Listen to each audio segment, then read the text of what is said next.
Live from York, this is the Late Late Show with Christopher Vowles on Teachers Talk Radio.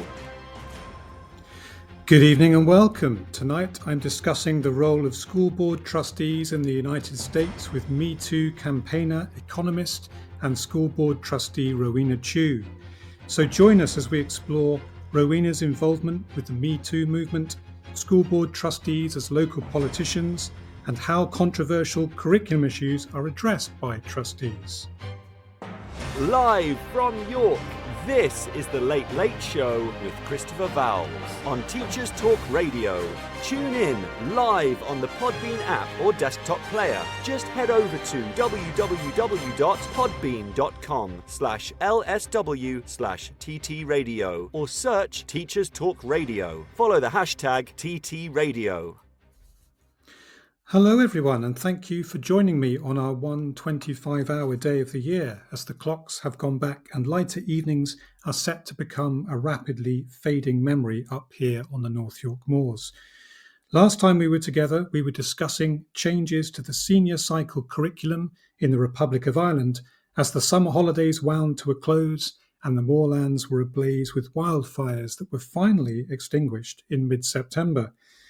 Since then, we have sprinted our way towards the halfway point in the autumn term, with my Year 9 students learning about the Romantics' views on industrialisation and the countryside, Year 11 completing half of their 15 set poems and beginning Chinua Achebe's tragic novel Things Fall Apart, Year 12 having finished Death of a Salesman, and Year 13 making progress on their modern crime novel When Will There Be Good News, while preparing for the November mock exams on their Year 12 learning. Along the way, we have had Year 13 Parents' Day, a whole college retreat day, during which the boys of St. Hughes's House reflected on the various meanings of peace by shaping some statement poems, discussing the work of the United Nations, exploring the equilibrium that comes with resolving certain maths problems, and hiking out to the forest to celebrate Mass in a sequestered nook of this ash tree-pillared cathedral. The retreat came as a welcome respite from the busyness of this busiest of teaching terms, arriving as it did a week before the holiday.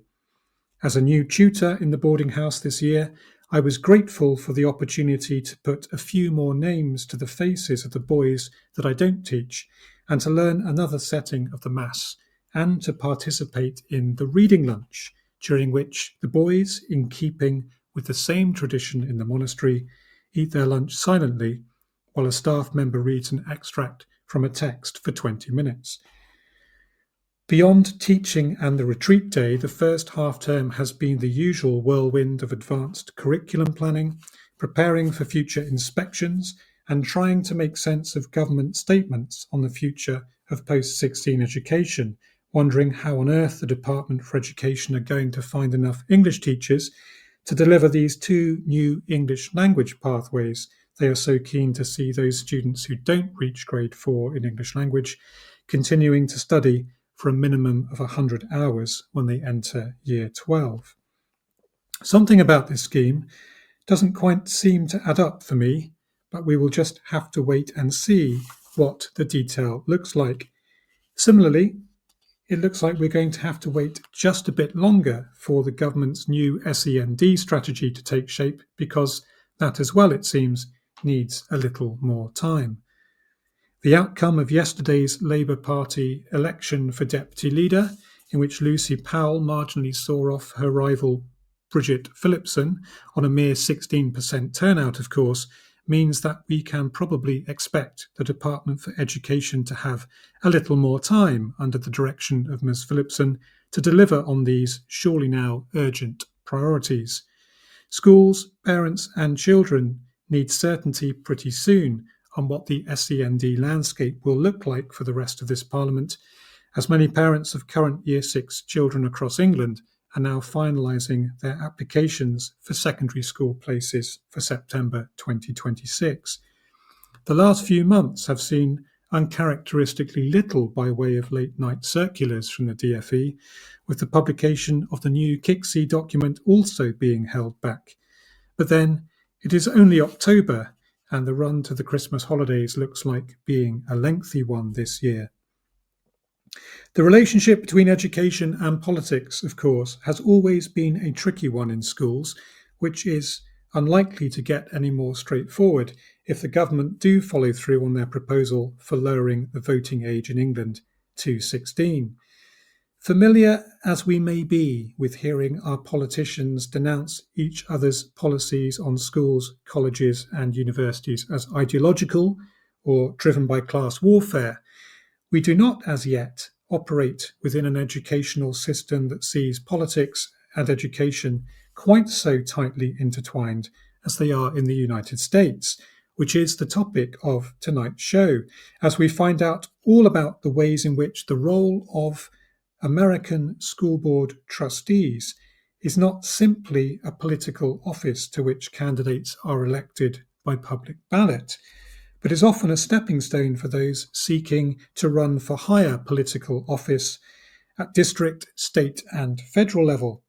Tonight, then, we learn about just how much money a typical school board candidate needs to raise to be successful in securing office, just how contentious a high school maths curriculum can be, and just how challenging the role of representing an electorate can be when seeking to help a school leader shape an educational vision and strategy that is best suited to the students they serve. Earlier this week, I am delighted to say I caught up with Rowena Chiu to talk about precisely these issues, as she took me through the highlights of her first few months in office as a trustee on the Palo Alto District School Board and her incredible journey towards her first elected post as an American citizen. Rowena is British-born Chinese but moved from England to the United States almost 2 decades ago. She is a global Me Too activist who played a pivotal role in helping to secure the conviction of Harvey Weinstein for a string of sexual offences perpetrated against women he encountered in connection with his work as a film director. Having broken her story in a New York Times article in 2017, Rowena has discussed her experience before the House of Commons, the Massachusetts State House, and the State of the Union, and continues to advocate for the rights of those who are oppressed or voiceless in churches, schools, and workplaces around the world. Now working in a freelance capacity in international development at the World Bank, while working on a memoir, a novel, and a screenplay, Rowena is a school board trustee in Palo Alto, a city in northwestern Clara County, California. And Rowena generously shared her thoughts with me on her educational journey from her home in California yesterday evening. I hope you enjoy the conversation. Well, thank you very much for joining us this evening, Rowena, on Teachers Talk Radio and taking time out of what's clearly been a very busy day and a busy week for you. It's fantastic to have you with us. I'm very honoured to be here. Thank you for having me. So I've given a little introduction to the audience already about your background, but I wondered if it might be worth starting with your interesting route from England to America. So what was your experience of education as a child and as a student in England, Rowena? Yes, I mean, it's a fantastic question. I was born in Hertfordshire, but my family moved to Berkshire when I was 3. So I actually went to a state school originally when I was 5 years old. Very interestingly, I didn't speak a word of English when I went to my local state school.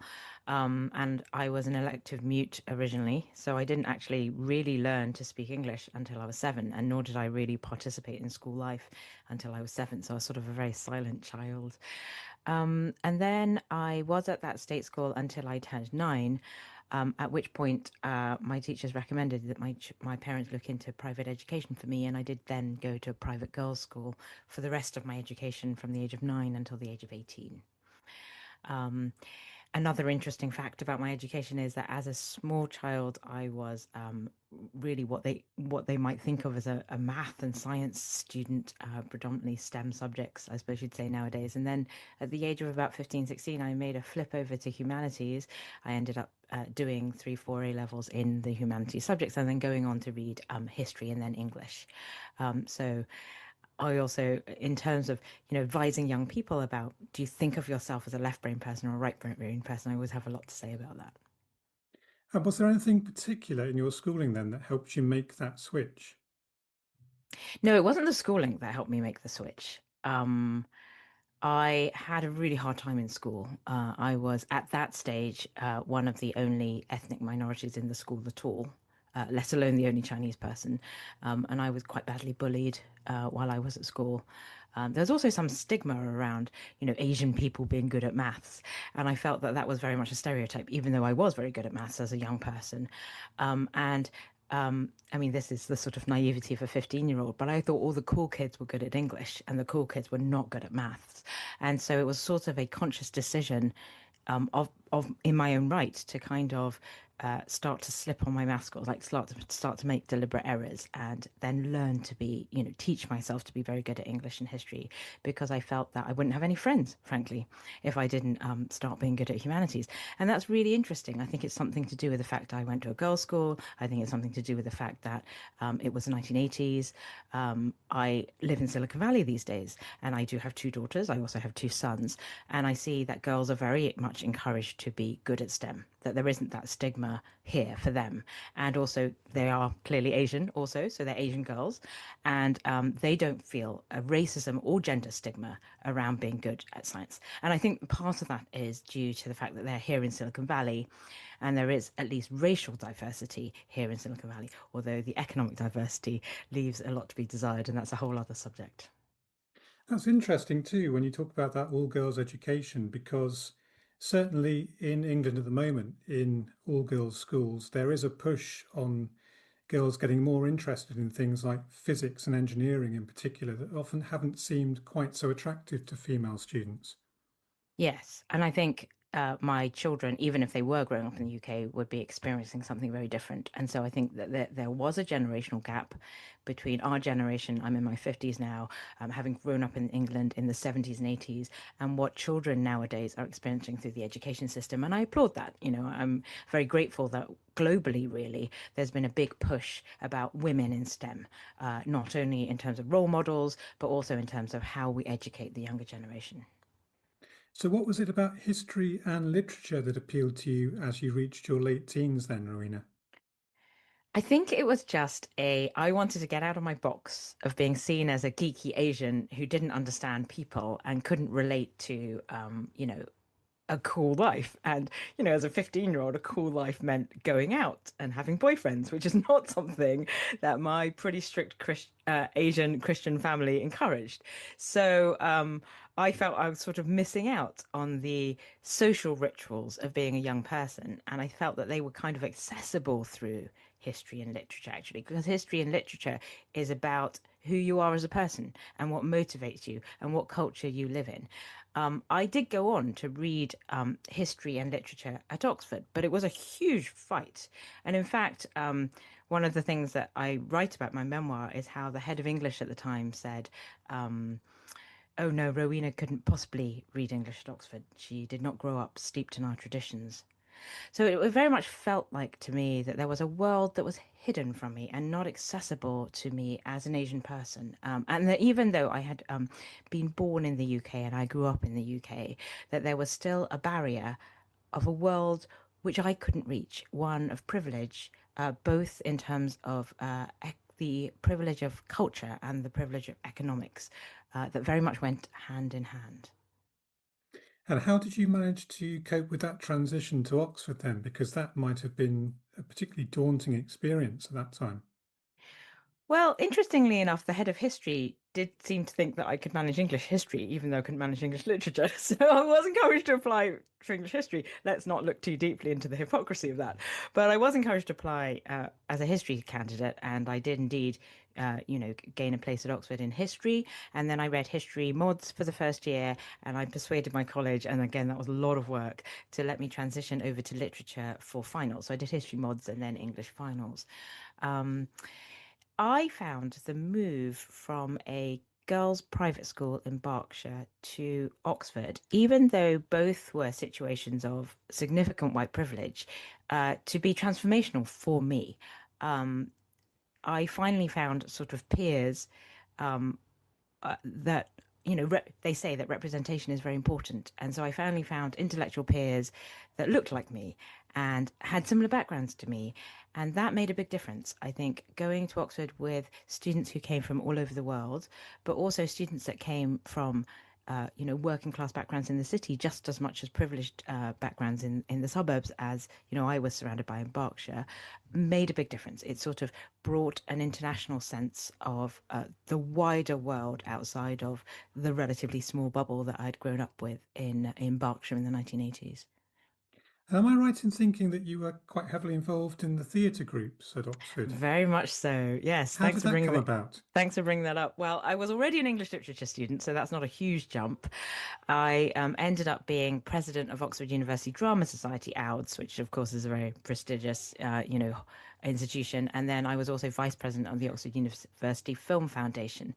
So I very much found a passion for film and theatre when I was at Oxford, even though ostensibly, you can't go and read film and theatre at Oxford. You are there to read traditional academic subjects. So I was reading English and history, but in all of my spare time, I was around the back of a theatre or behind a video camera. I really fell in love with theatre. I didn't discover it until I went to university, and then I just loved all aspects of it. And of course, once I graduated, I only had this one passion to work in theatre and film. And I think I directed and produced about 30 plays during the 3 years that I was at Oxford. And then I immediately went into work in theatre afterwards. And so I spent about a year or two in theatre. But I thought, coming from an immigrant background where I didn't have a nice trust fund to cushion me, I pretty much did not think that that theatre was an economically viable option for me. And so I moved into film, actually, not necessarily because I loved film as a medium any better than the stage, but there were at least paid jobs, albeit pretty poorly paid jobs in the film industry, and I simply had to survive. I didn't have parents who could support me, and I didn't have personal funds that could see me through a career in the creative arts. And so that's something I'm really passionate about, kind of access to the creative arts for people who aren't independently wealthy. Because in my experience of the creative arts, of course, having graduated from Oxford, many people who were struggling alongside me at the time were doing so because they were independently wealthy. So, how do you make that entrance then into a film industry, which, as you say, does tend to favour people who already have a family background in film and theatre? How did you how did you make that happen for you? Yeah, absolutely. I would say just like any other situation where you don't come from privilege and you are working alongside people who do come from privilege, you sort of compensate for that by working incredibly hard. That's a classic immigrant story, I think. So certainly in my early days in both theatre and film, I offered to work for free. I worked around the clock. I worked extremely hard, and I proved myself not because I was connected to some theatre great, but because I was simply Rowena with no other background, no other contacts, and I just came in and I worked really hard for free until I got noticed. And I think that's the classic immigrant story. And then, Rowena, you moved to America from England. What brings that Yes. into your consciousness at that point? Yes. Well, in fact, once I graduated Oxford, I pretty much saw myself as a global citizen already. Once I graduated, I moved out to Asia, and I lived and worked in predominantly Hong Kong and Singapore, although little bits of time also in Beijing and Shanghai. I then moved briefly to America at that time, and I lived for a little while in New York and LA. I came back to England for a short period of time, partly due to the onset of mental health struggles to do with the aftermath of the Weinstein scandal, which I know that we're going to move on to. So I sort of came back to the UK to reset, really, and to change industries, obviously, since I've been blacklisted from the film industry by Harvey Weinstein himself. And so I did come back to the UK, had a mental health reset, a sort of social reset, an industry reset, really. And then I relaunched a career. I went to business school and relaunched a career in management consulting. But then, of course, that also took me to work internationally. I think I've always been dipped in and out of the UK with management consulting. I worked across Europe for a while. I was originally Asia, and then I worked across Europe for a while. And then a lot of my projects took me to the US. And finally, in 2006, I then moved permanently to the US. I originally originally was a young professional at the World Bank through their long-running young professionals program, the YPP. So that's how I originally moved to the US. And through that program from '06 to '08, I was rotated to lots of positions in Africa, predominantly starting in Ethiopia and South Sudan. And I still do some freelance work in Africa these days for the World Bank. And so that ended up being a very long-running arc to my career. I lived in DC for 2 years from '06 to '08, or 3 years from '06 to '09, really. But my husband was already living and working on the West Coast. He's always been a techie, and Silicon Valley was his great passion. So when we were expecting our first, we were dating and then getting engaged and married, living on separate coasts in the US. And then we were engaged to be married. Then when we were expecting our first baby, I'm sorry to say, when we were expecting our first baby, I should correct myself. There was a big battle about whether he should come back to the East Coast where he previously worked, or whether I should go out to the West Coast. And I always like to joke and say he won.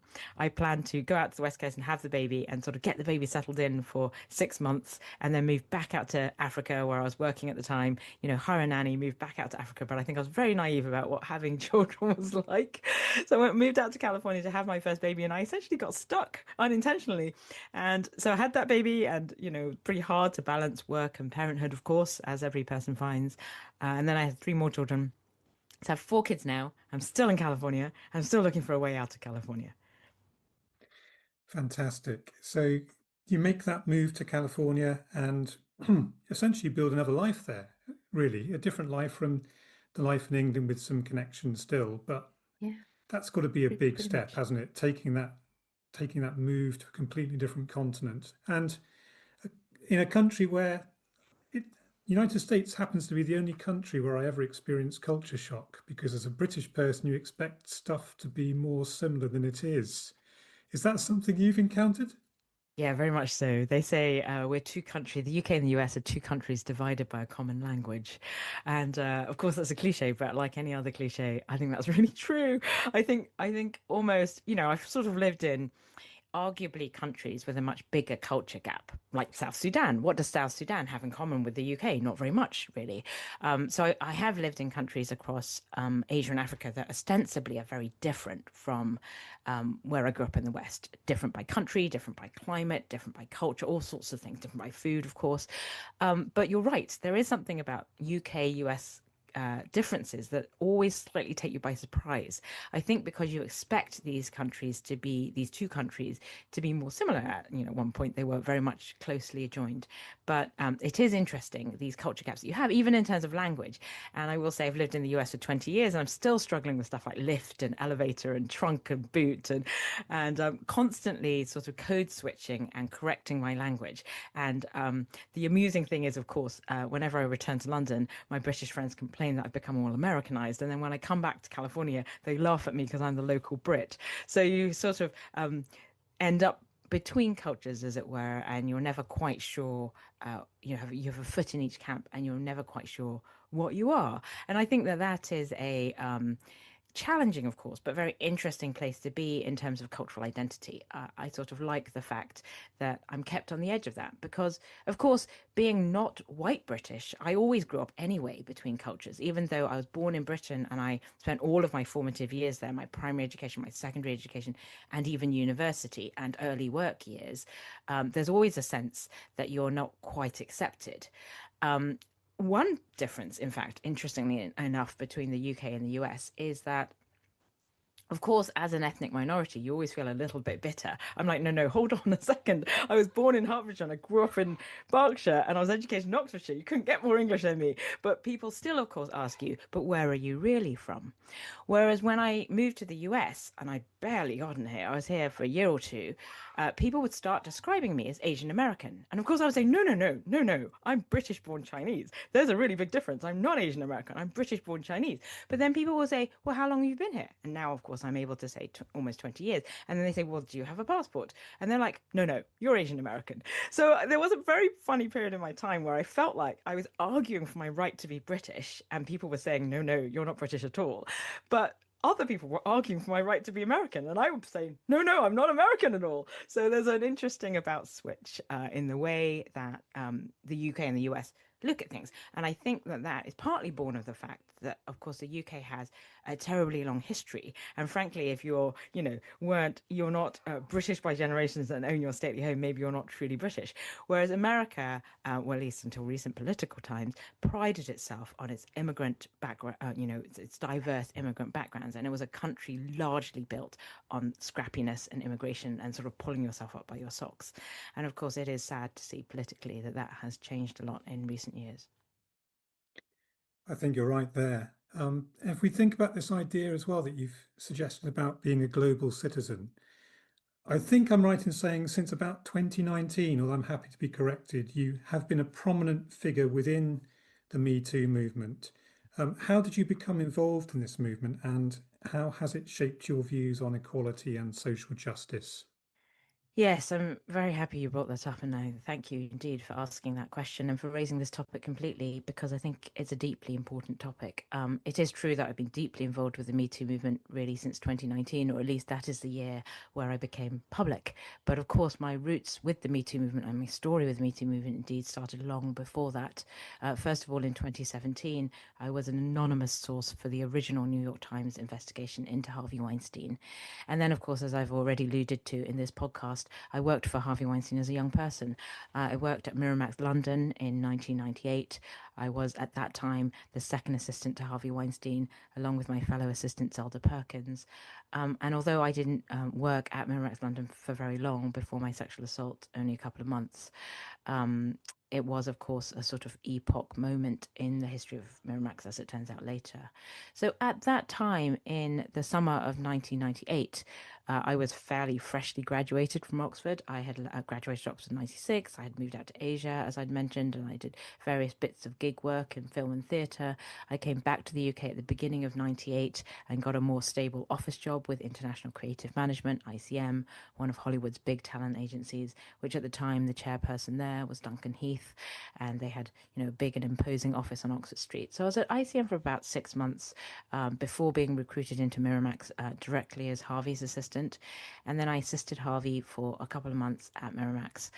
My sexual assault took place at the Venice Film Festival at the end of September.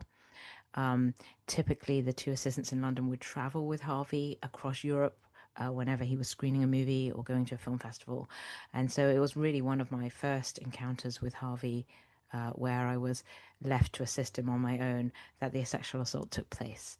And at that time, I went to Zelda Perkins with the facts of what had happened, and she and I, worked together really on trying to find some modicum of justice as we saw it at that time, not only for what had happened to me, but for other young women who would come and assist Harvey. So we attempted to report Harvey within senior management within Miramax. That was very ineffective. We tried to find our own lawyers. We tried to go to the authorities, and all of that was very ineffective. We were two young women in 1998. We were not famous people. No one had heard of Rowena Chiu and Zelda Perkins. And so the idea of going up against the most powerful man in Hollywood at the time, everyone had heard of his name, certainly if you worked in the film industry. And it appeared to us as two young women, aged 24 and 25, that he had unlimited money, but not only unlimited money to crush us, also unlimited power and connections. He would frequently tell us he's closely connected to the Clintons. Of course, in later years, he was also closely connected to the Obamas. So not only did Harvey appear to have unfettered power within Hollywood, but he also had unfettered power in other industries of privilege and power, such as politics. So it just really felt like a David and Goliath story, that we were going up against Harvey Weinstein and we were going to get entirely crushed.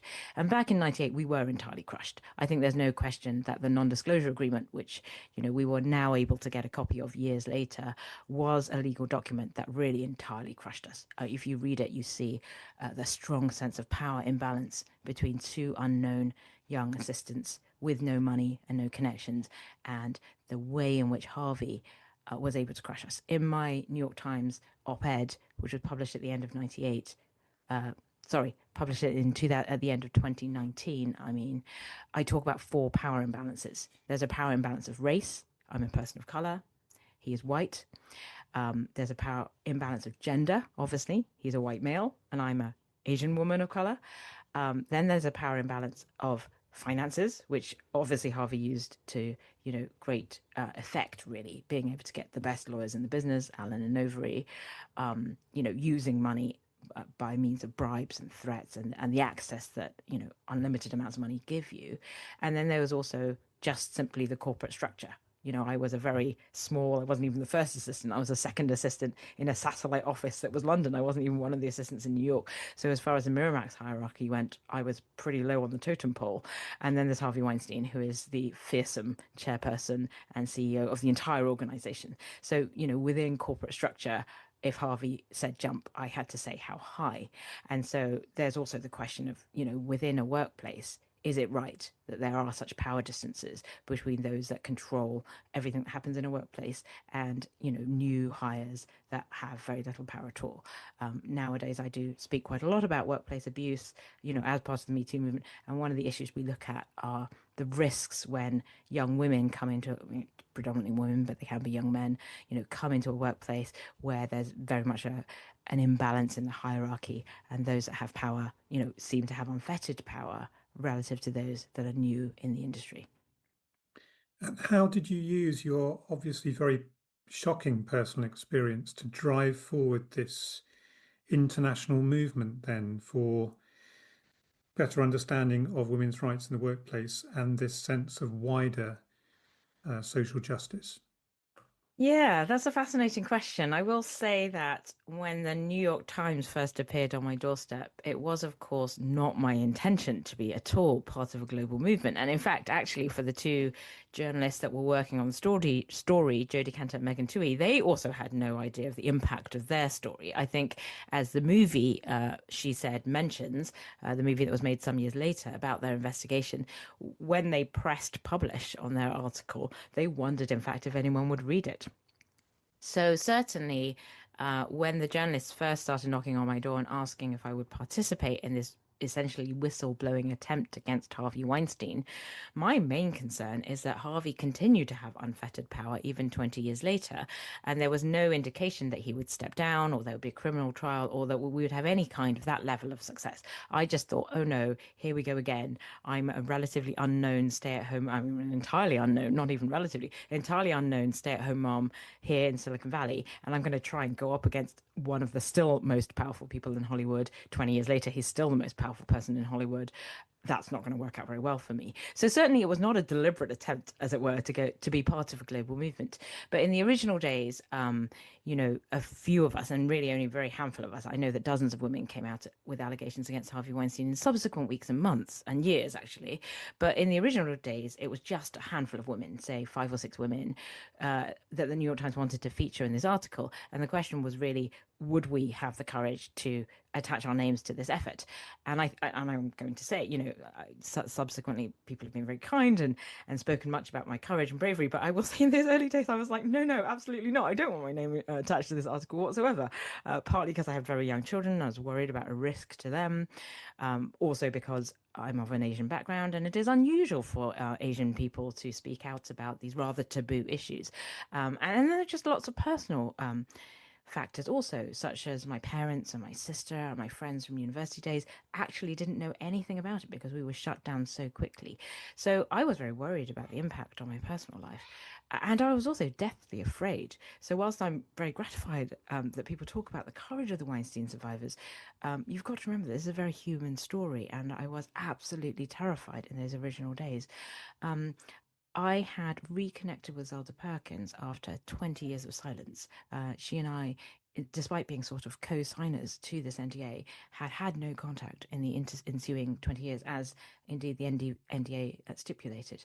And so it was really quite a shock to be hearing from her again. And we sort of made an unofficial pact. She felt ready to speak out and attach her name to the article. In fact, she felt very strongly that she did want to speak out, and I felt very strongly I did not. I was a mother of young children. I came from a different cultural background. There is, of course, all the stigma of being Asian, that we're demure and that we keep our heads down and that we work hard and so on and so forth. So I think I was very tied to those things, and I didn't want to participate in the original article. And it really took 2 years after the article was published And of course, a very eventful 2 years, during which time Harvey stepped down from his role at at Weinstein Company as it was then. Subsequently, he was arrested. People turned against him. His board members, his brother, society basically turned against him, and he was indeed arrested. And criminal proceedings as well as civil proceedings were started against him. I also, in the background, was working on things like, could we resurrect our legal case, because I felt that we were legally very coerced and perhaps not even properly represented. So we sort of tried to reopen our legal case. We tried to get a copy of our NDA. And I didn't think too much about actually going public really until the She Said book was published. And I lawyered up very quickly that week. In fact, I got legal representation that week because I was worried about Harvey coming after us and suing us. And I was very grateful to work with an incredible civil rights lawyer here in the US called Nancy Erica Smith. She actually worked on the Gretchen Carlson case against Roger Ailes and Fox News. And so I felt she was no stranger to the world of power imbalances that come with incredibly powerful people with incredible media networks behind them. And so I needed such a heavy weight in my corner, I felt. So I worked with Nancy Erica Smith, and she helped me communicate with Jodi Kantor. I was still very much in hiding from journalists for a long time. And so it wasn't until 2 years later, in 2019, that I slowly became persuaded that it might be a good idea to speak out. And in practice, what happened is I agreed to be in the book. And then when on the day the book was launched, Jodie and Meghan were appearing on the NBC Today show, which is a breakfast show here in the US with 4 million viewers. And so I ended up going live on the NBC Today show to say I'm a new Weinstein accuser. And, my story was being featured in this book by the journalist who had originally written the article. And I honestly thought that would be it. 15 minutes of fame. No one knows who I am. So I'd appear on this breakfast show, totally unknown person, and there would be zero follow-up and zero media interest. And it did not happen that way at all. So I went on the Today Show broke my story live in front of 4 million viewers. And from that afternoon, the New York Police Department called me, asked me to come in and testify, which I did. And honestly, my phone did not stop ringing from that day with media requests. A month later, in October, that was September the 9th, on October the 5th, so less than a month later, I published my op-ed in the New York Times, which the New York Times actually chose to entitle Harvey Weinstein Told Me He Liked Chinese Girls. And it's not a headline I chose, but of course race is a very significant part of my story. And with a headline like that, it really became a carrying cry for Asian sexual assault survivors. And so I started to get these heart-rending accounts from women of an Asian background, predominantly women of an Asian background, really across the globe, talking about how, it's very rare that people of an Asian heritage speak out about this issue. There's a lot of guilt and shame, the idea that you bring shame to your family, to your community, and to Chinese people at large. And really talking about the sort of secrecy and underrepresentation of Asian voices in this field of sexual assault, social justice and advocacy. And so I think from there it really took off. And, now I do quite a lot of speaking in workplaces, in schools, in universities, and even in churches about this issue of sexual assault, which is, of course, a universal and prevailing issue.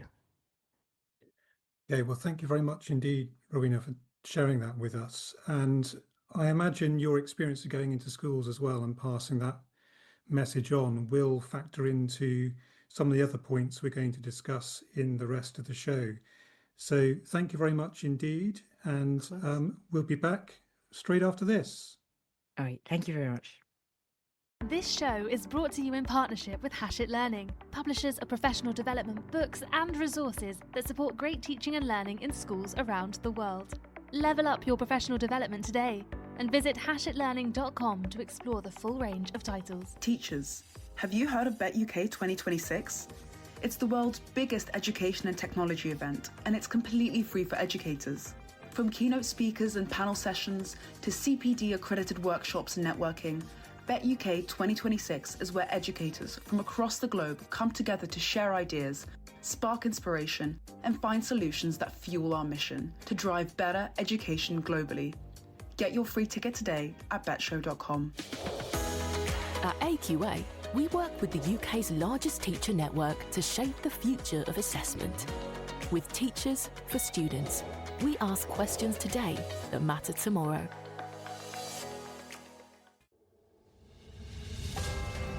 This is Teachers Talk Radio, and this is Teachers Talk Radio News.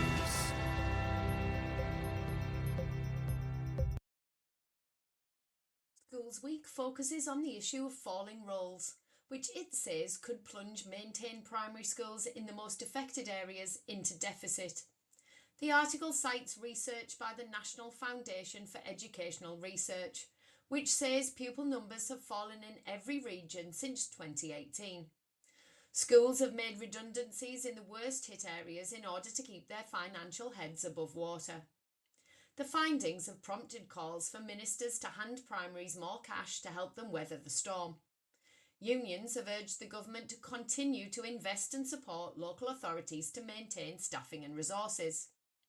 The research shows that many primary school numbers have declined in every region of the country since 2018, with London worst affected. The east of England registered the smallest fall. Class sizes are being reduced in response. In the 10 London boroughs most affected, classes have dropped by 11.5%. Across England, full-time classroom teachers have been reduced by 2.3% over the same period, but this figure rises as high as 18.8% in hardest hit areas. With pupil numbers also set to drop in secondaries, unions say ministers need to give thought now to creating a funding model which improves the sustainability of the whole system. BBC News covers the announcement from government that it is delaying reforms to the SEND system, as well as other policy proposals, until next year. It originally planned to publish its schools' white paper this autumn, but Education Secretary Bridget Phillipson said there would be a further period of co-creation, testing our proposals with the people who matter most in this reform. Charities and SEND sector experts have criticised the delay, describing it as deeply frustrating for parents, but adding that government decisions needed to be right. Ministers have faced calls not to cut education, health and care plans, and last month the Education Select Committee recommended that government keep them. More comment can be found online. BBC Europe reports that a growing number of young people are choosing to study in Eastern Europe when pursuing a career in medicine. Getting into medical school in the UK generally requires a minimum of 3 A's at A-level and high grades in other subjects. Those who struggle to get all of the high grades necessary are now looking elsewhere to fulfil their dreams. In England, around 8,126 medical students started this academic year, sharply up from 2 years ago when it was just 7,010, but still far short of the 15,000 the government says it needs. Medical University of Plovdiv in Bulgaria is proving to be a popular alternative. As one of Bulgaria's most prestigious medical schools, it attracts many more applicants than it admits. Although it says qualifications are important, its key admission process involves an entrance exam. Classes for international students are held in English, and agencies are also on hand to support new arrivals with accommodation, travel, shopping, and basics like Wi-Fi. Medical courses in Bulgaria last 6 years, 1 year longer than in the UK, and at the end they have a degree recognised by the GMC, which allows them to practice in the NHS. Further details can be found online. Finally, in the Channel Islands, Jersey's Education Minister has said there are no plans to recruit more Gerrier teachers. Deputy Rob Ward said the budget for the teaching of the language, which is currently £647,500, is not to be ring-fenced. There are an estimated 200 speakers of the traditional Norman French language on Jersey. Responding to a written question from Deputy Helen Miles, Ward said the government's focus was on offering a curriculum which helps students develop their language skills. He said that whilst teaching in school is the largest element of language education on Jersey, The Education Department also runs activities to promote the language in other areas. He said it's celebrated at an annual Eisteddfod, that the Gerrier office runs morning cafe conversation groups, and that it's also spoken at key events across the island. This has been Teachers Talk Radio News with Joe Fox. Welcome back. I'm here this evening talking to Rowena Chiu about a whole range of things, from her early career in America to her role as a school board trustee and everything in between. Rowena, you've just talked to us very movingly, I think, about your experience as a kind of advocate for the Me Too movement. Did you want to say how those skills helped you make this transition into working in education in a kind of strategic role? Yes, interestingly, when I started my political campaign, which is actually a very recent development in my life, I actually ran the political campaign around this time last year. I started on August the 8th and I finished on election night, November the 5th. So just in the fall, as they say, or as you would say, the autumn of 2024, which is when I had my political campaign. I would say I didn't have any political skills to run a political campaign. I was entirely a political rookie, a political newbie. I, in fact, only become an American citizen only 2 years previous. And I had no real, not only did I have no experience, I also interestingly had no interest and passion really for politics. What I am interested and passionate about is I'm a parent. And in the intervening years, since I had moved to California in 2009, I'd spent about 15 years raising children in the San Francisco Bay Area and really being very involved in their schooling. Unlike Europe, we have a thing in California, or a trend, I suppose you could call it, of parent participation schools. So I actually had a home birth, if that's not too personal, with all four of my children.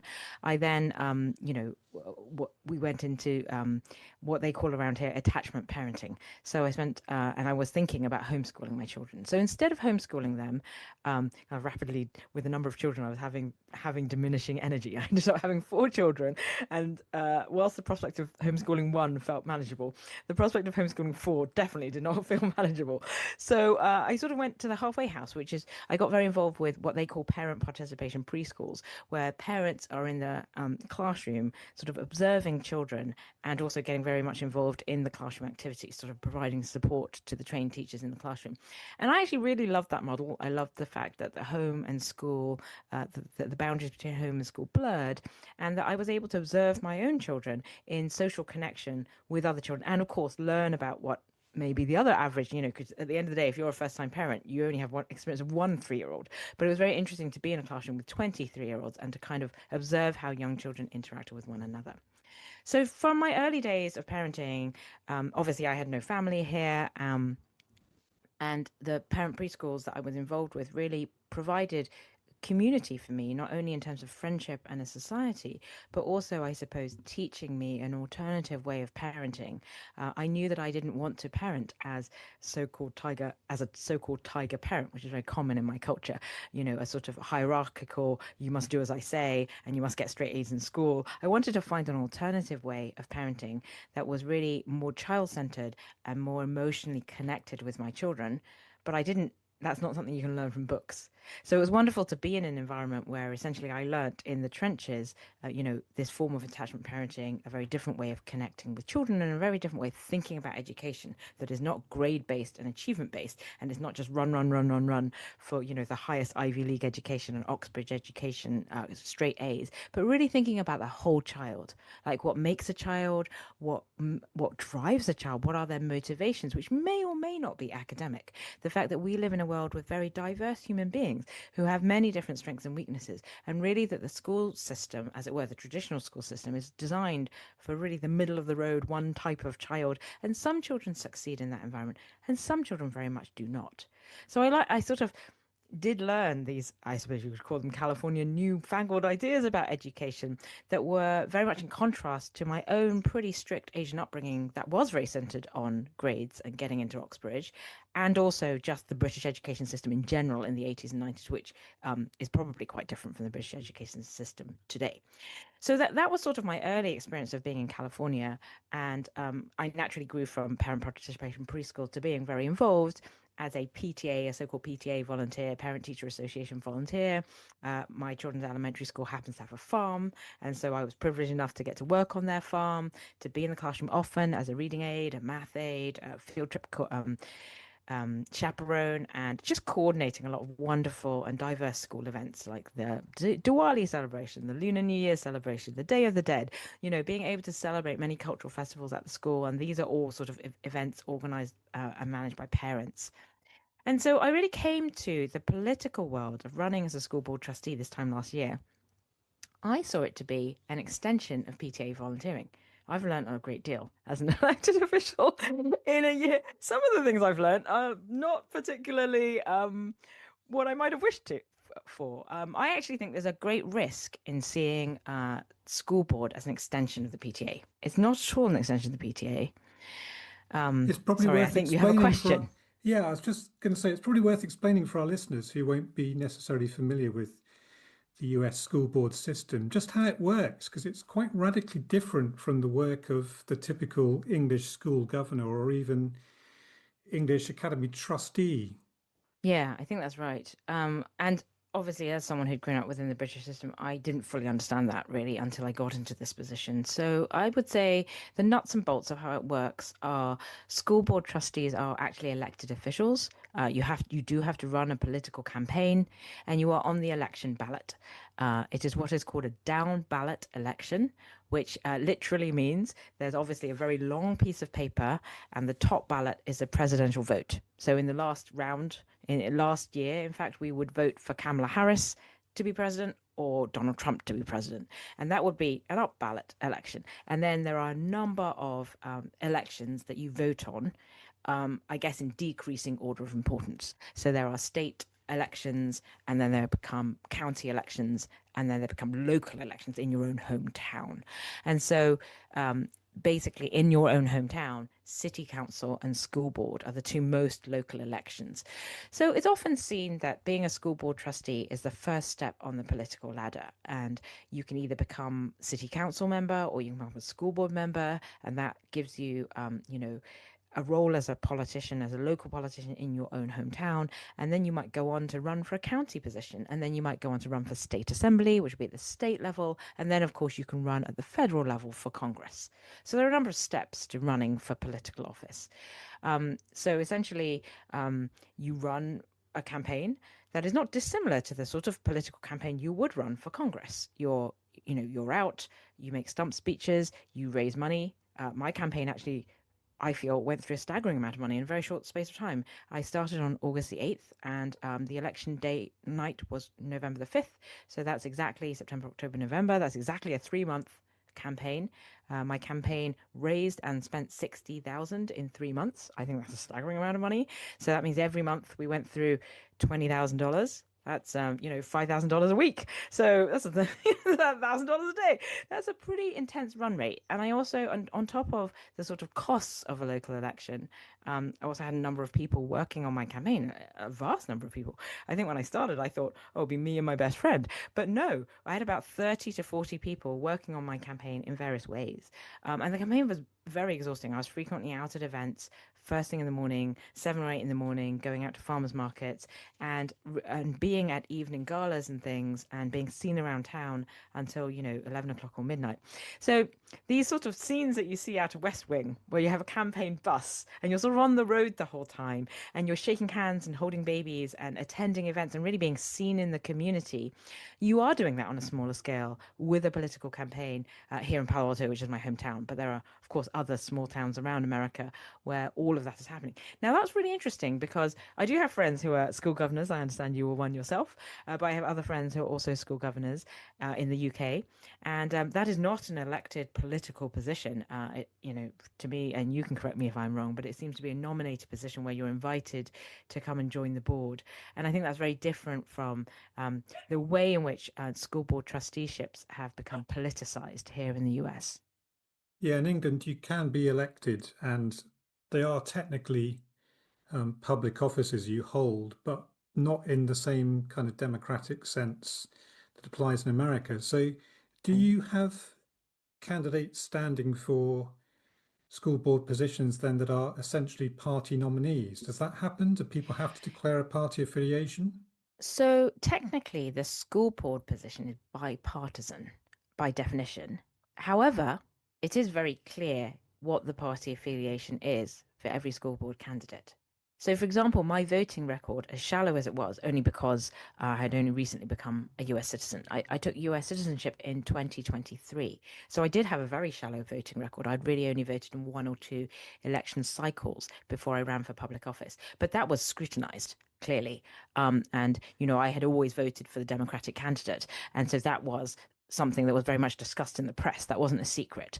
Sorry, I should say the vote itself is secret, but whether you're a registered Democrat or a registered Republican or whether you remain independent, that's scrutinized. So I can't be, people will not be able to ascertain whether I voted for Kamala Harris or Donald Trump, but as a registered Democrat, it would be expected that I had supported Harris over Trump. So that's kind of an interesting way of looking at it, and it's important to make that distinction.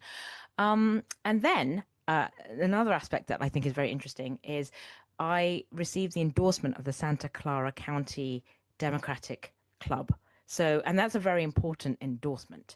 So school board candidates go through quite strenuous rounds of interviews. And so to get the endorsement of your local political party's chapter is quite important in terms of the success of your campaign.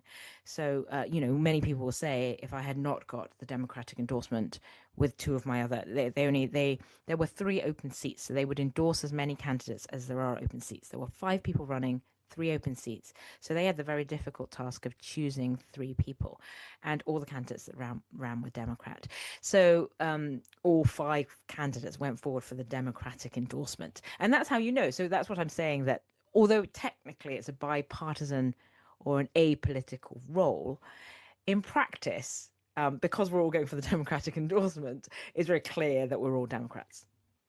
And once you're elected then, Rowena, what happens? Because I think I'm right in saying I've done a bit of reading up on Palo Alto's system, and I think you've got a series of committees within the trustee group. Is that right? Yes. So the way that Palo Alto specifically works, and every school board works differently, but we are a 5-person school board. Some larger school boards, like San Francisco, would be 7 school board members. So you can be either 5 or 7, and they do it that way, of course, because they don't want an even split on votes. So if they had 4 school board trustees and 6, you might get split 50-50. So obviously with 5 school board members or 7, then you can have some certainty on your votes. So first of all, we are a 5-person board. Secondly, we are not aligned by district. San Jose, their board members will be responsible for a specific district. We are board members at large, which means that each of the 5 of us cover all of the district of Palo Alto. There are 66,000 people that live in Palo Alto. That's a relatively small town, but only about 20% of those have school-age children. So there are 10,000 children in the school district here, split across roughly 12 elementary schools, 3 middle schools, and 3 high schools. That's 24 different school sites. 10,000 children split across 24 school sites. When you are elected, and it so happens that our election fell within the presidential cycle. So we had a new president at the same time as we had for me stepping into office. And I'm in office for 4 years, unless I get recalled, which is very possible. School board members do get recalled fairly regularly, actually, if they don't make popular votes. So I will be in my seat for 4 years unless I step down or unless I'm recalled. I'm then given the opportunity to run for re-election if I want to, which I think is unlikely. But but then you would run for re-election, and then you would get another 4 years. And so you can have 8 years in office in total if that's what you choose and if you're successful in your elections. So that's very similar to the presidential cycle. Donald Trump is there for a cycle of 4 years, and because he was president before, he can't, in theory, anyway. Let's see what happens. Run for re-election, and every person who is president, can serve for a maximum of 8 years. So in that sense, it's very interesting to me how the very highest levels of federal public office echo the lowest levels of local public office. And what specific tasks are you given to work on then once you assume office? Well, you spoke a bit about the subcommittees, and that's, I'm grateful that you mentioned those. So yes, indeed, as a school board member, I will serve on several committees, and I currently serve on property, special education, and a position called the School Board City Council Liaison, or rather, city. I think it's technically called the City School Board Liaison, and that's really a subcommittee where some members, limited members, or two members actually from City Council sit, and two members from the school board sit, and they look at issues that might be relevant to both the City Council and the school board together. There are other committees, of course, that I could sit on, such as the Mental Health Committee, but my colleagues are occupying those spaces. So we sort of divide between the five of us the subcommittee assignments. And then we also have school liaison positions.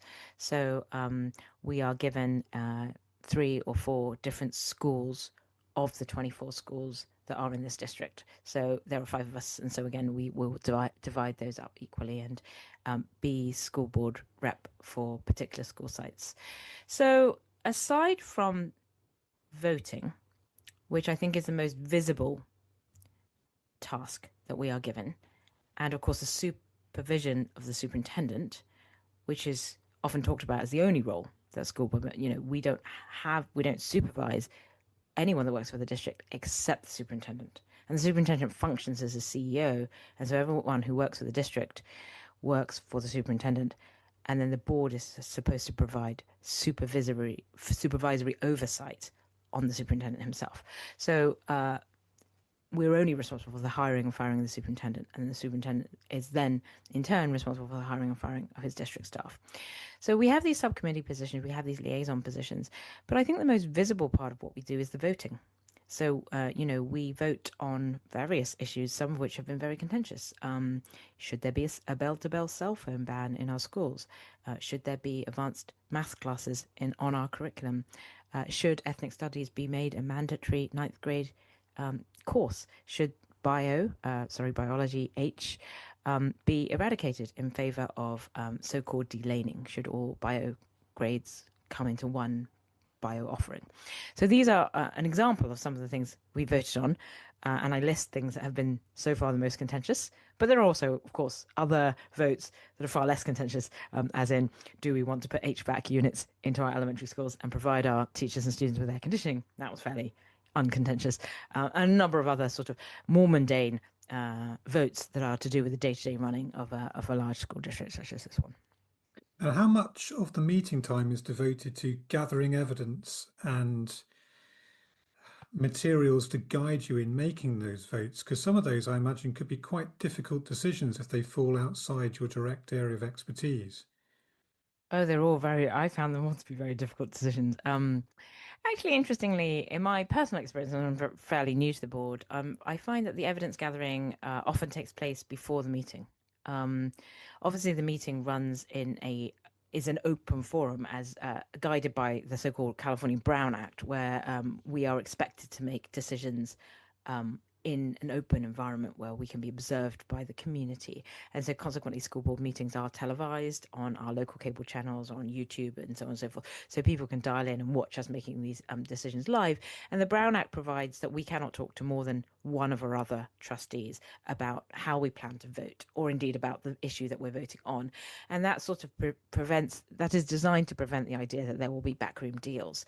So whilst I personally do most of my research before the meeting, I don't always go into the meeting with a set idea of how I'm going to vote.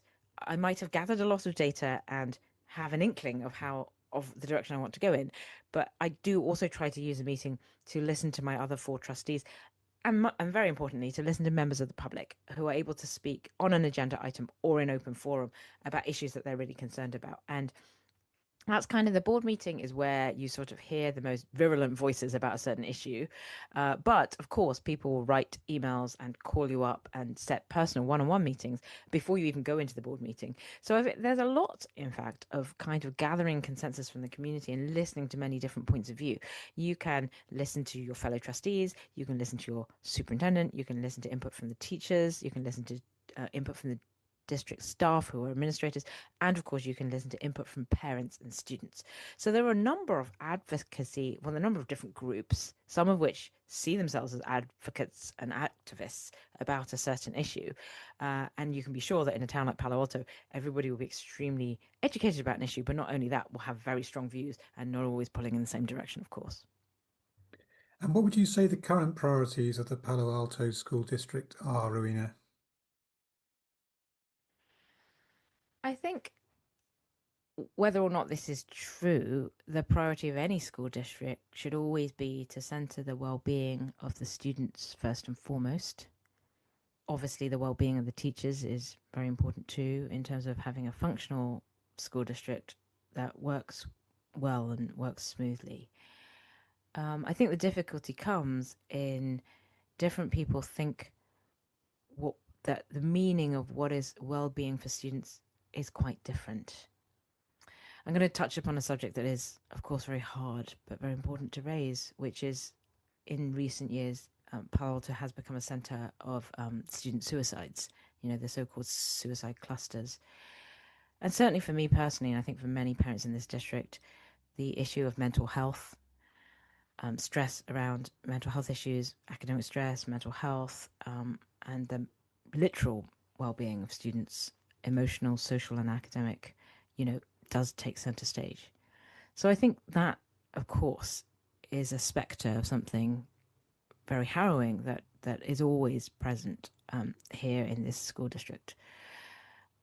Other issues that have been really hotly contentious in recent issues, and indeed there have been some lawsuits about it, is the question of academic acceleration. And very often that question of academic acceleration is situated in a discussion around equity. Are we really meeting the needs of all of our students across the district, regardless of their economic status, their racial demographics, and their academic ability? And again, it's another issue where people think that equity might look quite different. And I think that is something that's surprising to me because when I first came to this position, I thought, I assumed best intent. I was like, we're all human beings here. We all want the best for the children within this district. And equity is equity. Diversity is diversity. And surely, there's just a common sense view about that. And we all think very similarly about diversity and equity, and we all want it. Well, that turned out to be not true at all. Just in the sense that, people understand the words diversity and equity to mean very many different things. And that is, of course, something that is globally true of politics in general. You see many political systems, especially in this present day and age, huge fights are happening over what do people really understand by diversity and equity. And when you've talked about some of these priorities within the board meetings and you've made your votes on them, how do you see them being directly implemented and affecting the lives of teachers and students in your classrooms? Yes, I mean, in a perfectly functional system, the board is meant to make directive decisions, overarching decisions, I suppose you could say, that are voted on in full view of the public, as we discussed. And then, in theory, the superintendent and the district staff then are responsible for the implementation of directives that come from the board. And so that is the sort of chain of command and how things are supposed to work in terms of how do board decisions directly affect teachers and students. Do people disagree on the extent to which that functions well? But that, in theory, is what is supposed to happen.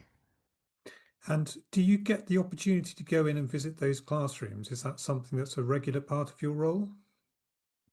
So as I mentioned earlier, each of us are school liaisons, and through our role as school liaisons, we are invited by the principal to visit classrooms. the question of whether or not we want to visit a classroom on a topic that we've voted directly on. So let's just say ethnic studies and maths have been pretty hot topics in this area. And if we want to visit a high school ethics class with ninth graders, or we want to visit an advanced maths class, that's directly at the discretion of the principal. But I'm sure we're not mandated to do so, but we are usually very welcomed by the principal. So you would liaise with the principal and ask for special permission to visit a classroom, and certainly that would be open to us if that's something we wanted to do.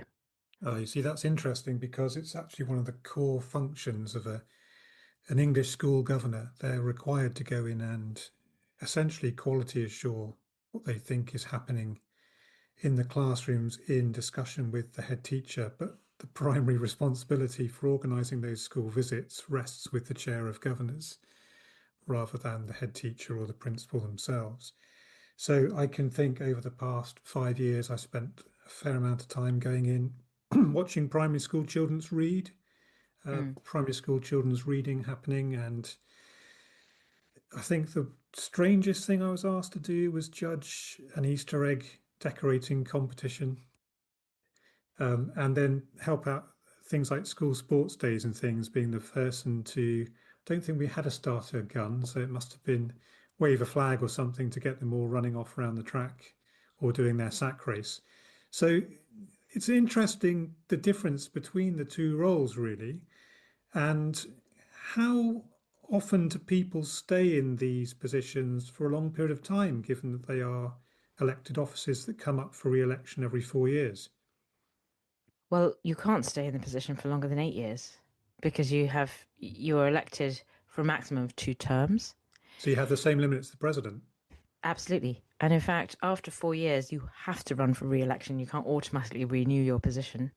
So when you are elected, you are in office for 4 years. Again, as I said earlier, you may be recalled, which actually isn't an unusual circumstance necessarily, but you could be recalled, or you can step down, and people do step down and people do get recalled.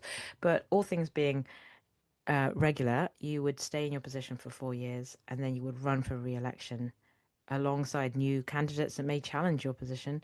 And if you win your re-election campaign, you can get a second office, but then your second office will be your last. So that's how often it is. And before we move on too much from that, I'm very amused to hear your stories about judging egg races. I actually did judge a sandwich competition once as well. So I think although there are lots of differences, there probably are quite a bit of similarity as well. Yeah, interesting. Certainly, thinking about the role in which essentially citizens who aren't necessarily education specialists get to have this privileged access to the education system, both in the UK and the US. Do you think it's something that might merit more people being on your board, given that you might then widen the wealth of expertise and knowledge that board members would bring to all of these issues? Are they capped at 5 and 7 for a reason? I think that's really complicated because it is often really hard to find consensus among 5 people already. So I wonder whether, that idea, of course, has been discussed, in particular, widening our board to 7 because, in other nearby districts, at least in San Francisco, of course, that is true. But the idea of so we have discussed the idea of widening from 5 to 7, but the idea of widening beyond 7, I don't know. My instinctive gut reaction, that's not been discussed ever. But my instinctive gut reaction to that is, gosh, it's very hard to get alignment among 5 people, frankly. There's a lot of contentious. We have to generally find a majority in order to move ahead. So 3 people have to vote for an issue. It's quite hard to get consensus enough to get 3 people to vote for an issue, but I think it's really complicated if there are 7 even, because you'd have to lobby 7 different people. And frequently parents who are very concerned about a certain issue will go and see or teachers that are concerned about a certain issue will go and see each board member separately. That's a lot of work to go and get one-on-one meetings with 5 different people. It'd be more work with 7. And then if you expanded it beyond that, that'd be very complicated, because just the idea of A, having to go and advocate to each one of these people individually, and then B, even if you go and advocate to one of these people individually, obviously they're not robots, so they're not going to vote exactly in the way that you think. And in fact, they might say something to you, either on the campaign trail or in a one-on-one meeting. They might make certain promises, and they might on the night change their minds and vote differently. So then, and that has happened, a great deal. So I just think the larger the number of people, the more complicated that whole process would be, and the more time and energy spent lobbying your local politicians to vote in the way that you think they should vote in. And I just think, wow, in this small town, there's already a great deal of energy and a great deal of hours spent with people lobbying me and 4 other colleagues on issues that they really care about, and they're not lobbying often in the same direction. There's people lobbying for one side and other people lobbying for another side. So if you had more board members, there'd be even more time and energy spent on that. I don't think that's a great idea, but I'm open to persuasion. Yeah, it's interesting, isn't it? Again, I think it shows up the difference, because in English schools, school governors aren't really well, they may well be elected. Some are elected, some are appointed, but they're not really elected representatives of the people as such, but they are representatives of the community, whose primary role is to scrutinise what happens in the school and ask questions on behalf of the community, rather than asking the questions that the community people have come to them to ask, if that makes sense. So that's both similar and different. I would also say that our role is also to represent the community that we've been elected to represent. And I just want to clarify that. How do you see that as being different? Because I think that's quite similar, that we're also there because we are supposed to represent the community's voice. I'm thinking on the issue of directness. So that they will come to you directly to petition on a particular issue. That's much less likely, I think, in the English system. But that's because there's a culture here of lobbying your local politicians. But that's not necessarily about differences in governance or differences in the system, but that's just more culturally, people are accustomed here to directly having access to the local politicians and being able to advocate to them. So, to give you very direct examples, city council members will be emailed and asked to sit down and talk about the railway tracks or to talk about the pickleball courts. There's sort of no issue, talk about housing, of course, which is a really big issue here. There's sort of no issue that is deemed to be outside the remit of a local politician. So I think that's much more to do with American culture and kind of like the sort of self-driven you learn to advocate for yourself, and if you don't like something, you speak out. And we're speaking cultural stereotypes here, but that traditionally has been quite different in British society. So again, I think it's important to make the distinction that governance wise it's a relatively similar system, other than the difference between elected and appointed. I grant you that's different, but I think governance wise and the role that we're supposed to have is in fact very similar. But in practice, how does that role work may look different, simply because culturally there's people here have become accustomed to access to local politicians and also accustomed to this process of speaking out about something. Yeah, it seems to me that the English method of speaking out about something still largely comes down to a somewhat loud tut. Yeah, exactly. I'd be pretty grateful for loud tuts. Okay, well, I think it's been really interesting looking at these different systems and the similarities that they seem to have, and the role that school board trustees are involved with in actioning stuff within classrooms that's actually happening and affecting the lives of students and teachers. In the next part of the show, if we could, I'd like to explore some of the challenges that you've touched on there that US school board trustees face, and perhaps look at some of the significant curriculum issues that you've been asked to consider in your short time in office so far. Thank you, of course. I'd be honoured to speak about those things. And we'll be right back after this. This show is brought to you in partnership with Hachette Learning, publishers of professional development books and resources that support great teaching and learning in schools around the world. Level up your professional development today and visit hachetlearning.com to explore the full range of titles. Teachers, have you heard of Bet UK 2026? It's the world's biggest education and technology event, and it's completely free for educators. From keynote speakers and panel sessions to CPD accredited workshops and networking, Bet UK 2026 is where educators from across the globe come together to share ideas, spark inspiration, and find solutions that fuel our mission to drive better education globally. Get your free ticket today at betshow.com. At AQA, we work with the UK's largest teacher network to shape the future of assessment. With teachers for students, we ask questions today that matter tomorrow.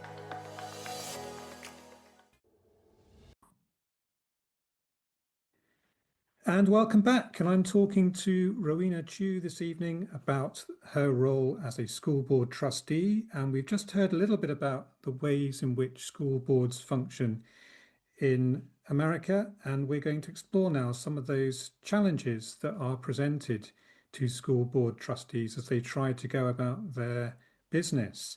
So, as we've already said, I think, Rowena, in England, school governors are supposed to be the head teacher's critical friend. How does your relationship with the school superintendent operate as a member of a school board? It's an interesting dynamic. I think I mentioned on one of these previous segments that the 5 school board members are responsible for the hiring and firing of a superintendent, actually.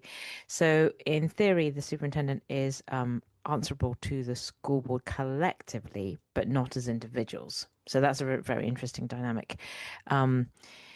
If you like, you can express it as the superintendent is the only employee, so to speak, of the school board members, and then in turn the superintendent manages all the district staff. Fantastic. And in terms of your consideration of curriculum issues that have come up before you, what kinds of issues have you been asked to address so far?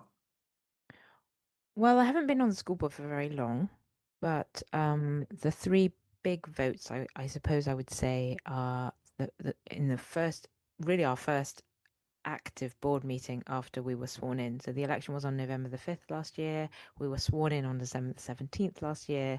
And then it was really in the 2 meetings in January where we had highly controversial votes in the same week. So we had a regular board meeting on Tuesday, January the 21st, which spoke about BioH, which is part of the debate around academic acceleration and delaning.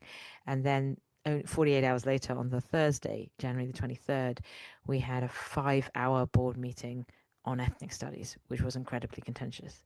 So there was essentially the first 2 votes that we took, really, on matters of any substance, and it was pretty intense. So yeah, I think I had a bit of a baptism of fire, and then unfortunately, due to specific positions that I took on ethnic studies and the ensuing debate around what happened in that 5-hour meeting, I actually did start getting death threats the day after that meeting,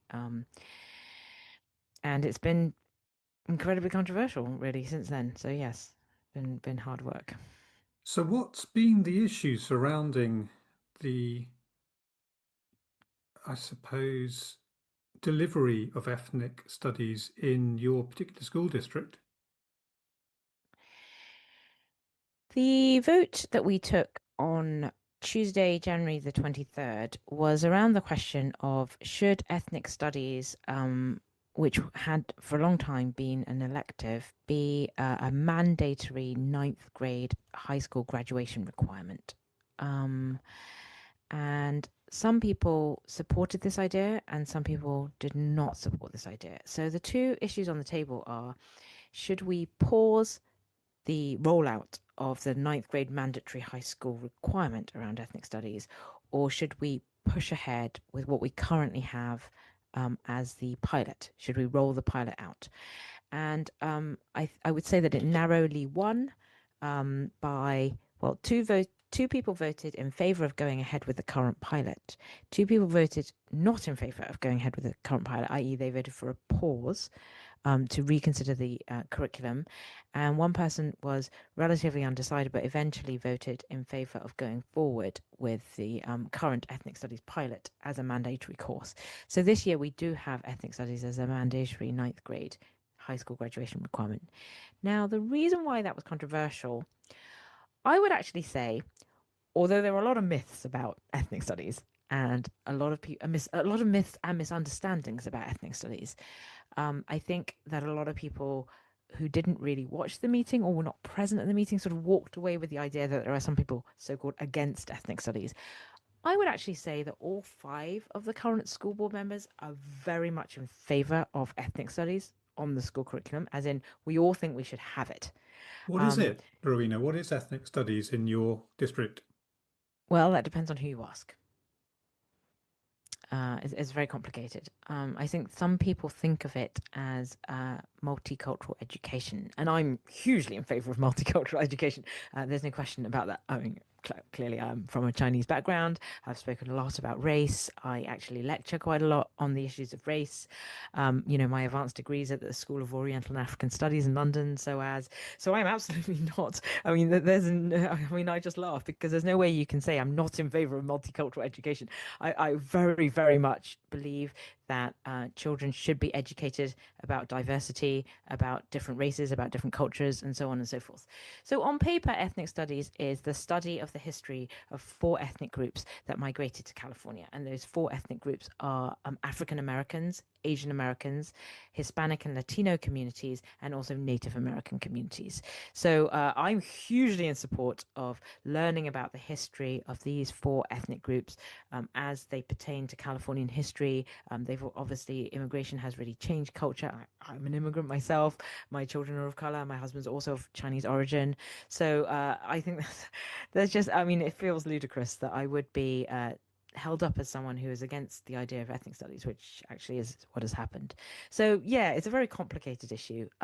So really, I think the controversy comes because, well, at least this is how it started, but the debate has very much moved on from this. But during their campaign, so all things being equal, if I did not know that ethnic studies was a controversial issue, I would just say, yes, absolutely, we should have ethnic studies. Why not? I'm from a Chinese background. My children are Chinese. I would really like my children to learn about the history of Chinese immigration into this state, and also of other ethnic groups that have moved into the state and contributed to the state. So, prima facie, that would be my position. During the campaign, the issue around there was quite a bit of lobbying from the Jewish community about the fact that ethnic studies, in the way that it was being taught in schools, had resulted in a number of anti-Semitic attacks, both generally and specifically on the playground, against Jewish school children. And I think this comes about because the way in which ethnic studies is set up is they teach about oppression, or they teach about oppressors and oppressed. So children are taught the wheel of power and privilege, and taught that there are immutable characteristics that they have, such as their race, their gender, and other things that result in, them being categorized as either an oppressor or oppressed.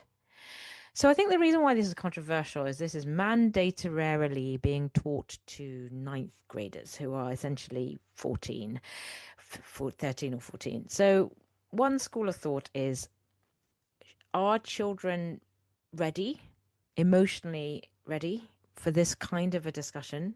Or would later high school years on the at college level, or we would call it university level, be a more appropriate place to have young people discuss these really complex issues that, frankly, adults are not very good at managing, informed and empathetic discussions about these sorts of issues. So really, I think the controversy has been around teaching children that there are immutable characteristics that they can't move away from, that the individual is an oppressor or an oppressed person, regardless of what they personally think or what they personally do. And I think that's a really, really quite a complex nuance that I think perhaps quite a few people have missed in the ethnic studies discussion. In any case, this being one of my early meetings, I did a phenomenal amount of research. I actually sat up till 5 a.m., I think, the night before the board meeting, researching this issue because it's also an issue that's very close to my heart. I talk a lot about women of color and the issue of race in the context of the Me Too movement. And as previously mentioned on a couple of these podcasts, I speak in workplaces, schools, universities, and churches, not just about the Me Too movement, but set within the context of misogyny and race. And so I consider myself, in fact, a social justice advocate who speaks about race. And has taught at some of the top institutions in the world about this: Oxford, Cambridge, the University of London, Berkeley, Princeton, Harvard, Stanford, to name a few institutions at which I've spoken about this very issue of race. So it is, of course, an issue that's really close to my heart. I went into this meeting thinking, okay, I've had significant lobbying from the Jewish community. I'm not myself Jewish, but I understand their concerns about direct anti-Semitic attacks on their children. I understand the issue is really complex. I am concerned that we're sort of teaching ethnic studies in a framework that might be considered too black and white. Obviously there's a very nuanced issue, and I think we should be very careful about how we teach it. So really, I was, if I was indeed looking for a pause, which I did end up voting for, I was only thinking about it in the context of this is a really deeply important subject, and it's really important to get it right. And I'm not sure the current curriculum gets it right. And that's what I was saying. But unfortunately, I was characterized as someone who was against ethnic studies, and this was a sort of racist approach, and I was an oppressor because, Chinese and Jewish communities here are stereotyped into being kind of wealthy and privileged, and we're oppressing social groups that are less privileged, such as African American, Hispanic, and Latino communities. And of course, indeed, this hardly ever enters the debate, Native American communities. I have a close friend who actually worked on a political campaign, who did a PhD in Native American studies. And she points out that whilst other communities are able to be very vocal about their oppression, African American communities, Hispanic and Latino, it's almost impossible for Native American communities to be vocal because they simply don't have the numbers, because they're essentially wiped out in history. Often, tribes that were indigenous to North America were wiped out in those early days of white settlement. And so it's very complex, and you very quickly enter a quagmire of what I call oppression Olympics or oppression hierarchy, where you start thinking about the issue of who is more oppressed. Can you say African Americans are more oppressed than Asian Americans? Can you say Native Americans are more oppressed than African Americans? And I think once you start going down that road, I think, obviously things get very heated, and there's a great deal of upset. And yes, I will say, as I mentioned several times before, that's now resulted in unfortunately death threats and lawsuits against me as a racist person. And of course, to me, that has felt personally incredibly hurtful.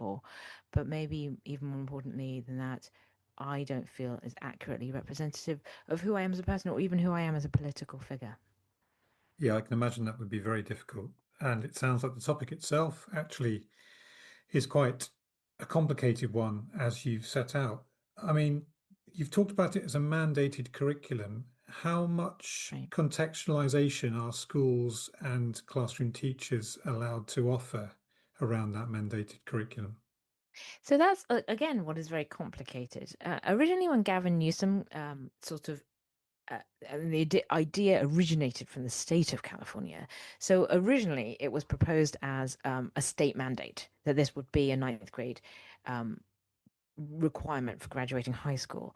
And when at a period of time when the state had originally mandated this, there was some belief, that the state would provide guidelines around the curriculum. Now it's become such a complicated political issue that it is no longer a state mandate, and also the state have not provided guidelines around the curriculum, other than in the very loosest sense.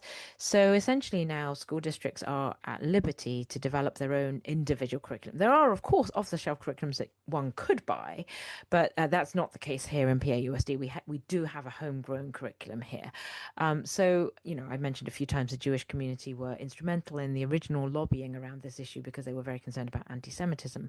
So many members of the Jewish community here who are parent advocates would say, actually, there are off-the-shelf, uncontentious what they call constructive ethnic studies curriculums, and their term constructive ethnic studies curriculums is a term that is used in opposition to what they call a liberated ethnic studies curriculum, which is more about the wheel of power and privilege and set immutable characteristics of individuals. the argument is that constructive ethnic studies focuses more on the achievements of ethnic groups, as well as their, it doesn't hide, nobody can hide the story that communities of color were oppressed. And we're not suggesting that we eradicate that. Obviously, that's an important part of California's history and, in fact, global history, really.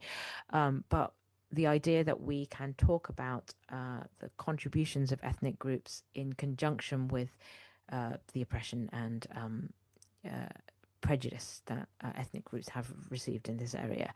So I suppose some people would argue that constructive ethnic studies is a more balanced view. I mean, it's very controversial of me to say that, so I say that with some hesitation.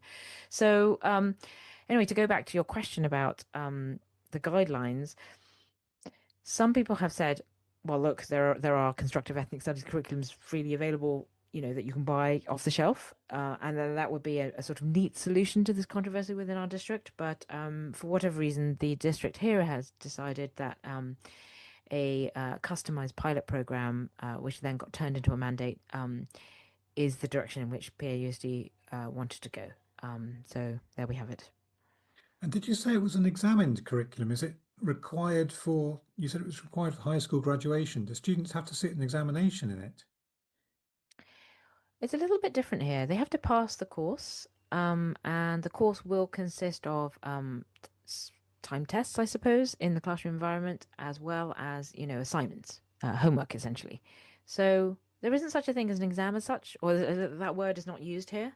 But obviously, if you take a high school class, you are given a series of assignments by way of homework, both in-class assignments and at-home assignments, and you sometimes take tests, and you have a final exam. I think what is called a summative assessment, and then you have what's called there are two words for it. There's a formative assessment and then a summative assessment. And a formative assessment seems to be an incremental assessment to test your knowledge, and then summative is like the final assessment. But the summative assessment often takes the form of an essay. And I see that at least the education system here seems to have really stepped back from the idea of time tests or exams. Certainly the word exams is not used here. Thank you. And what about the maths issue as well that you mentioned? The issue around the challenges involved in maths. Another really big topic. Well, in our district, there has recently been a math lawsuit, and a math lawsuit that took place over 3 years, and that was really around the controversial issue of should we or should we not have advanced math classes such as multivariable calculus. And you mentioned earlier quite rightly that we should express a balanced view, and so here we go with the balanced view. One side of the math wars, so to speak, they've become such a heated topic that they're called the math wars here. But one side of the math wars thinks that we should allow students that want to accelerate the opportunity to accelerate. Students of any colour and ability. If they have the ability to do so, they should be allowed to accelerate. And specifically, parents and students themselves who've come to advocate for advanced maths really feel that the world is getting ever more competitive, and if they want to take very highly competitive courses at highly competitive institutions, so let's just say they want to read engineering at MIT, to make it very specific, that they need advanced math classes like multivariable calculus and linear algebra, because high school students in other parts of this nation will be taking multivariable calculus and linear algebra at a high school level, and therefore for them to compete in the pool of students that will be applying to MIT for engineering, they need these courses. So that's one side of the argument. The other side of the argument, people will say Palo Alto has already got very high academics. There's already a lot of pressure on students. They will link academic acceleration and academic pressure to the suicide clusters, and they will say we don't need any more of that. We should not have advanced academics because it causes mental health crises. The other side would argue that's not true. And maybe perhaps even more importantly than that, although what could be more important than that, but perhaps another issue that's equally important is the issue of equity.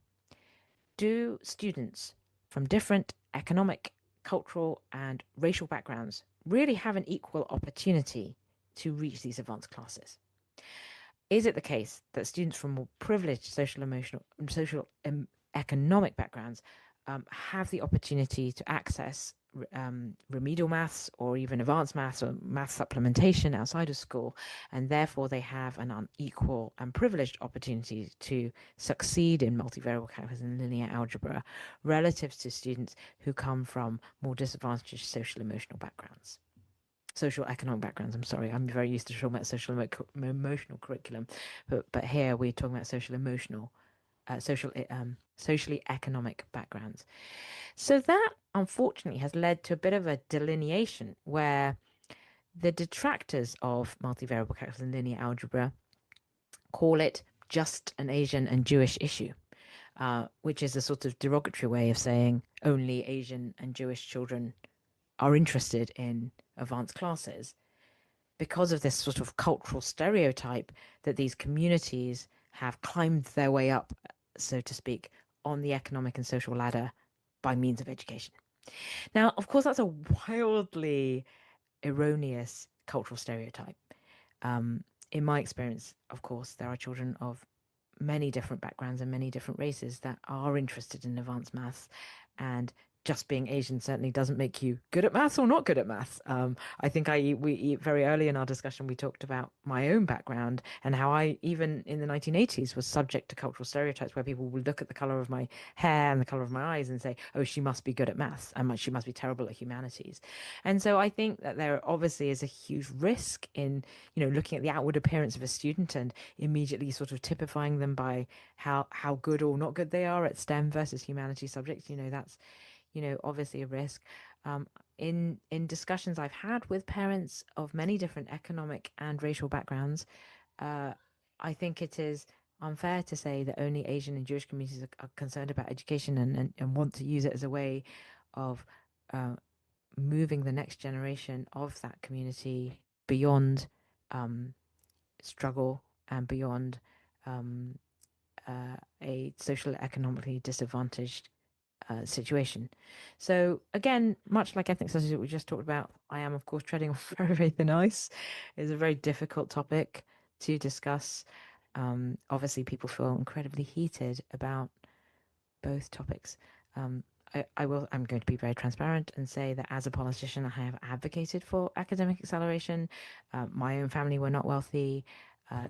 It is true that in my own academic and family background, I used education as a way of becoming that global citizen we talked about earlier, of getting access to places that I would not have had that access to had I not had the privilege of a private school education followed by a degree from the University of Oxford. Many doors would be closed to me. So of course, I can't say that my own personal background doesn't impact my views about academic acceleration. I believe that children should be given the ability to excel if they want to excel. I do see that children of socially economic disadvantaged backgrounds might struggle, but from my point of view, I think the answer lies in remedial maths, about changing culture around education and in particular advanced education. The idea that children can very quickly think, oh, I'm not good at maths, I'm dumb at maths, or I'm dumb at school. And I think that is a cultural change that we need to work on. And I think if children are not getting the basics of maths, by that I mean very basics, if they're graduating elementary school and they don't know their multiplication tables, or they're graduating middle school and they don't know algebra, the answer to that is going to be in remedial maths and in free after school tutoring and homework help. It is not in, I believe anyway, this is a very personal view, is not in cutting advanced math classes, because you are removing opportunity from kids that really want it. And some of those kids don't come from economically privileged backgrounds, and they feel that they want to use education as a way of advancing in life. And I think we should not remove that opportunity from them. But of course, that is a really controversial and sometimes called a racist point of view. And so it's very difficult, I think, in this environment to advocate for that. Yeah, it's interesting, isn't it? Because even if you offered two optional routes, one suspects you might find that a certain group of students gravitate towards one route rather than the other. So again, you haven't actually solved the problem. You've Yeah, just established two tracks through, haven't you? yeah, and I think you raise an important point, which I haven't yet touched upon, but this issue of Some people will say we can't have advanced maths classes because actually the kids that end up in those classes aren't genuinely good at maths. They're just pushed there by their parents who are maybe socially ambitious or academically ambitious. And that certainly is a problem. You can get the situation where kids don't want to be there of their own volition, but their parents are ambitious for them and they have cultivated them or urged them or encouraged them, these are polite words, forced them in some cases to be in those advanced maths classes. That's definitely a problem. But I think the problem is not to remove the class so that the kids that genuinely want to be there and need to be there can't be there, but instead it's around parent education and saying, no, actually look at the whole child. Is your child genuinely going to be happy? Realistically, what are their chances of an Ivy League education? Are you sort of pushing your child in a way that just isn't them? We need to have a lot more discussions about that. But the sort of cutting of advanced math classes, that's sort of you're sort of cutting off your nose to spite your face, or you're not really addressing the root cause of the problem. They often say prevention is better than cure. So the sort of, cutting people off once they get to high school who genuinely want to take these math classes so that we can save the children who are forced to be there by their parents. I think that's a noble thought, but I think there are other ways of saving those children from their parents' ambitions that don't involve removing advanced math classes. Well, it certainly seems like so far, Rowena, you're giving us a big list of issues that sound very, very complicated indeed to decide among your elected body. Do you think English schools might benefit from having trustees and governors who are more obviously politically accountable to their communities in the American mold, or not? Is it not the way to go? I personally think absolutely not. And I know your listeners can't see my face, but Christopher can see my face. And I'm personally very against the idea of politicizing the governance of schools. But I'm likely highly biased by my own experience, where I think the politicization of these positions hasn't done any favors to the actual children and teachers in classrooms. I think what happens is the education agenda gets hijacked by politics, and I think that is deeply unfortunate. I often find myself in these meetings where we're having very politicized arguments on one side of the debate or the other, thinking, but what about kids in schools? What about the kids in seats in schools right now? Are we really centering them, or are we thinking about what does my political party want me to represent? How can I get power? How can I hold on to power? How can I defeat my political opponents? How can I move to higher political office? These things have no place when we're thinking about what is right for our students and our teachers. Well, I think that's a very interesting place for us to close this evening, Rowena. Thank you very much indeed for your time. It's been absolutely fascinating to hear about the many varied routes that your career has taken and all of the experience that you've brought to your current role. I wish you the very best of luck indeed for your remaining term of office and indeed for the term ahead. Thank you very much indeed for being with us tonight. It's been great to have you. Yeah, it's been a great honor to speak to you, and really interesting to hear about the differences between the US and the US education system. Thank you. Thank you very much. Good night. This show is brought to you in partnership with Hachette Learning, publishers of professional development books and resources that support great teaching and learning in schools around the world. Level up your professional development today and visit hachetlearning.com to explore the full range of titles. Teachers, have you heard of Bet UK 2026? It's the world's biggest education and technology event, and it's completely free for educators. From keynote speakers and panel sessions to CPD accredited workshops and networking, Bet UK 2026 is where educators from across the globe come together to share ideas, spark inspiration, and find solutions that fuel our mission to drive better education globally. Get your free ticket today at betshow.com. At AQA, we work with the UK's largest teacher network to shape the future of assessment. With teachers for students, we ask questions today that matter tomorrow. And so we reach the end of another Sunday Late Show on Teachers Talk Radio, the home of education conversation. Thanks very much to Rowena Chiu for being such great company and finding time to share her story with us all. I hope you found her thoughts as inspiring and uplifting as I did. We can perhaps be a little too quick to bemoan the politicisation of our education system in England, can't we? As yet another manifesto pledge gets hastily drafted into a sometimes nebulous policy framework that we find ourselves having to deliver in the classroom, often at relatively short notice. I'm not sure, though, that I have ever found myself caught up in the kind of curriculum disputes that Rowena has so eloquently outlined for us this evening, nor could I imagine anyone ever having to mount a political campaign complete with campaign manager, canvassers, and political hustings to secure a position on the governing board of an English school. As Rowena said herself, we seem to remain two cultures divided by a common language. I hope to hear more from Palo Alto, California in the months ahead, so stay tuned and we'll see how things unfold. And if you haven't already done so, you can help us bring more of our content your way by subscribing to our Teachers Talk Radio social media accounts, leaving a review of our shows on your preferred podcast provider, or considering getting in touch with a request to appear as one of our guests. If you are a classroom-based teacher or have some other educational experience, then we would love to hear from you. So check out our website at www.teacherstalkradio.org and give us the opportunity to put your voice on the air. Do check out our other Teachers Talk Radio shows this week. We have a number of new hosts continuing to make their debuts, so look up the schedule on the website and give them a listen if you can. This week and every week on Teachers Talk Radio, there is simply so much excellent content to engage with from real teachers working with real students in real schools. You can find anything you've missed of the 2,500 shows so far at www.ttradio.org.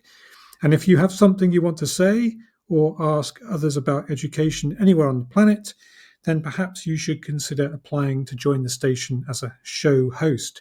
We are always on the lookout for those with current or recent experience of the classroom and other less familiar educational settings. That's all from me for this evening. So thank you for listening, and we will speak again in November. Goodbye.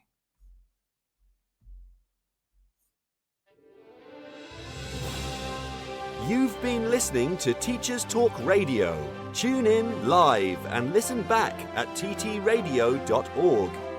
We look forward to hearing from you next time on Teachers Talk Radio.